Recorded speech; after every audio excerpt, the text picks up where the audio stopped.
Hello, welcome back everyone. Today we have another remarkable story.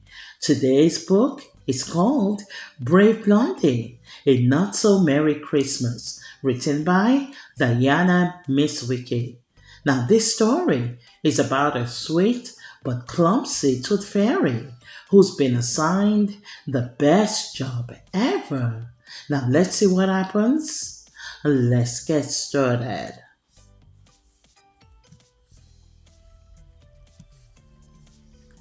Blondie stuffed one more bucket into a bag. You just never know, she muttered to herself. It's better to be prepared. And then she ran to catch the trolley. Hi, Blondie, Patrick said. I have good news for you. You've impressed me so much with your last few missions that I want to offer you a spot on the North Pole Rouse. What?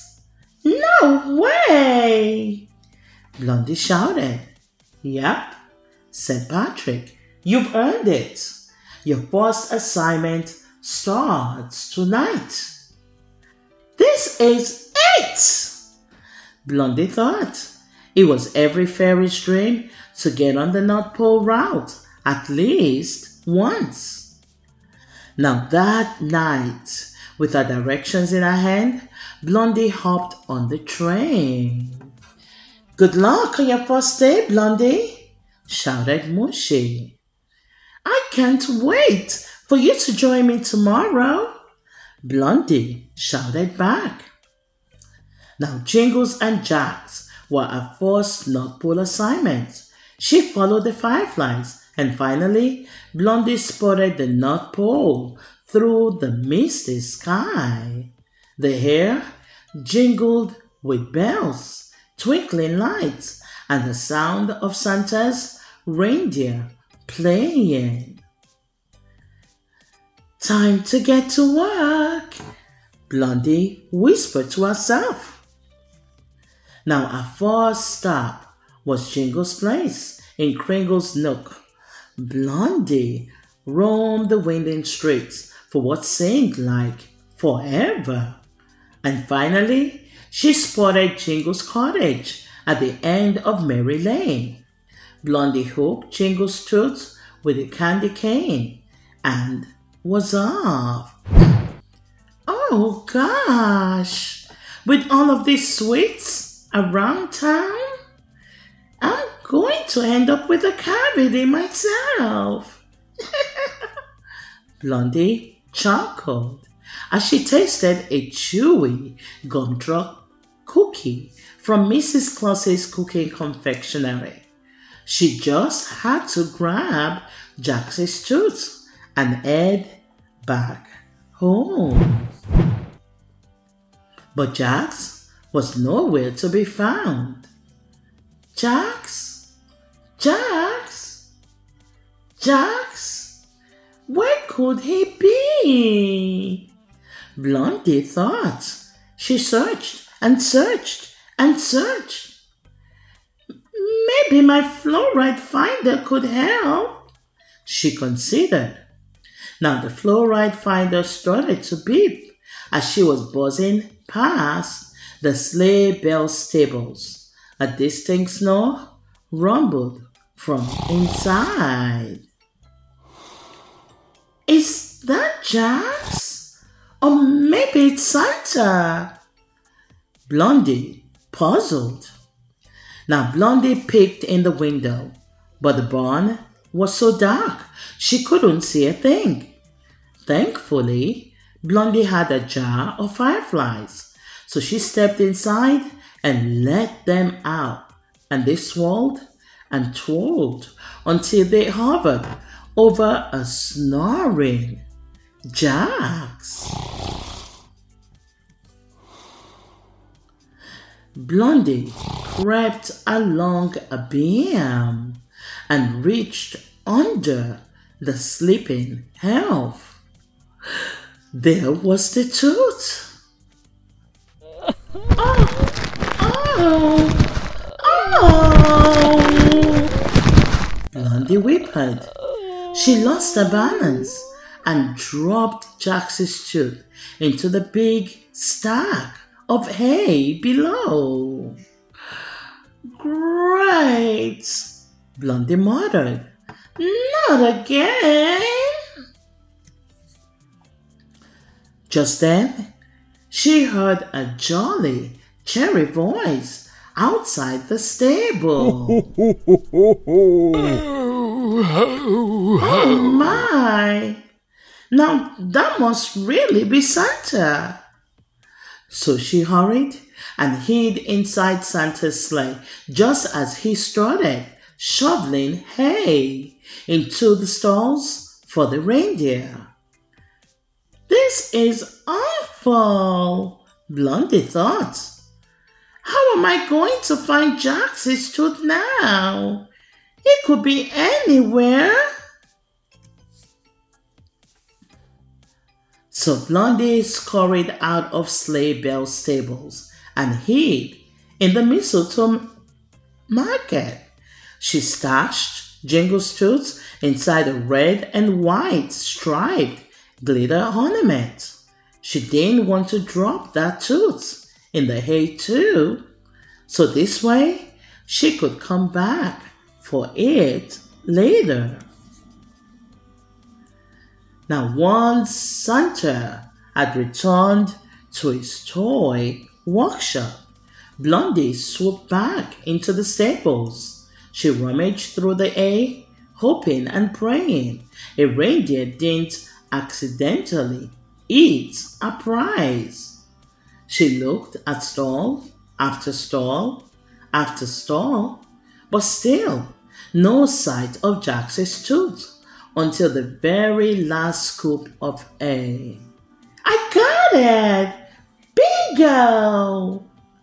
And there it was, in the corner of Dash's stall. Blondie snatched it up and put it safely inside a backpack. Oh no! That's the sunrise! So Blondie darted away, but then she remembered something. Jingle's tooth. Well, I'll just have to come back for it tomorrow. She was sure it would be safe in its hiding place. Now the next night, Mushy joined Blondie. They only had 2 teeth to collect that night, and they grabbed Peppermint's tooth and then Bebe's bells, and then they hurried to retrieve Jingle's tooth from the mistletoe market. It was a red and white striped ornament. Blondie explained to Mushy, but when they arrived at the market, they stopped in shock. It was right here! Blondie panicked. They must have been delivered to stores and children's homes. How in the world are we going to find one ornament, Blondie? Mushy asked. There are hundreds just like it. This is all my fault, murmured Blondie. But there's no time to be sad or mad. Let's get out of here. And then they were off. The pair went to India, Croatia, and then Brazil. No luck. And then to Greece, Germany, and Canada. Nothing. Mushy, I'm so sorry I got you into this mess. I'm not so confident I can fix this. Blondie spoke quietly. What if Patrick fires me and fires us. Don't give up now, Blondie. You have that whole backpack filled to the brim to help us. Encourage Mushy. Now the last stop was Poland, and they checked house after house, and then the coffee and gingerbread shops, even Old Town again. Nothing. Now they were both getting tired when Mushy spotted a cozy place to take a rest, the Christmas market. Blondie, do you see what I see? Said Mushy, and in the middle of a square were dozens of trees, sparkling bright, red and white. Oh, snap! Muttered Blondie. Soon, the market would be full of people ready to celebrate Christmas at the stroke of midnight. Blondie got busy checking ornament by ornament. She climbed each limb. Soon she was covered in sticky pine cones, sap, and pine needles. But Blondie wouldn't give up. Where could Jingle's tooth be?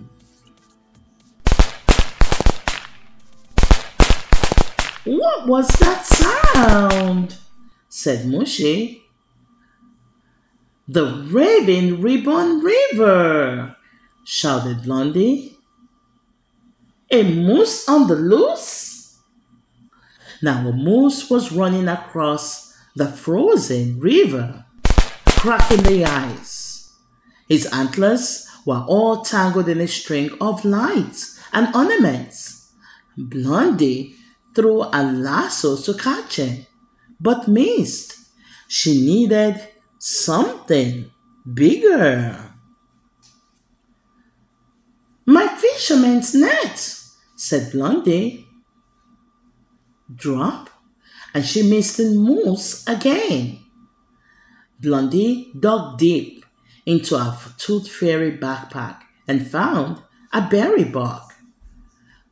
Moose can't resist, berryback, she said, and just like that, sniff, sniff, wiggle, waggle, crunchy, crunch, munchy, munch, a moose's favorite lunch. Now the moose ate all of Blondie's berryback. Time for a snappy shrappy, Blondie whispered, and the full belly moose was out like a light. Blondie couldn't wait a second longer.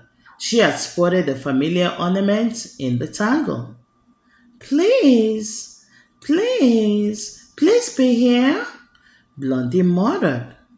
And there it was, shining bright and white. Now Jingle's tooth beamed from the inside of the last ornament. Blondie and Mushy sighed with relief. Blondie, you did it again, said Mushy. We did it again, said Blondie. Thank you, Mushy, for not giving up on me, for believing in me, even when I didn't believe in myself. And it was a very Merry Christmas on Firefly Lane this year. Wow. What an incredible story. Thank you for joining us again, boys and girls, for this wonderful story time. We thank you for being here. Don't forget to like, share, and subscribe to our YouTube channel. We'll see you soon.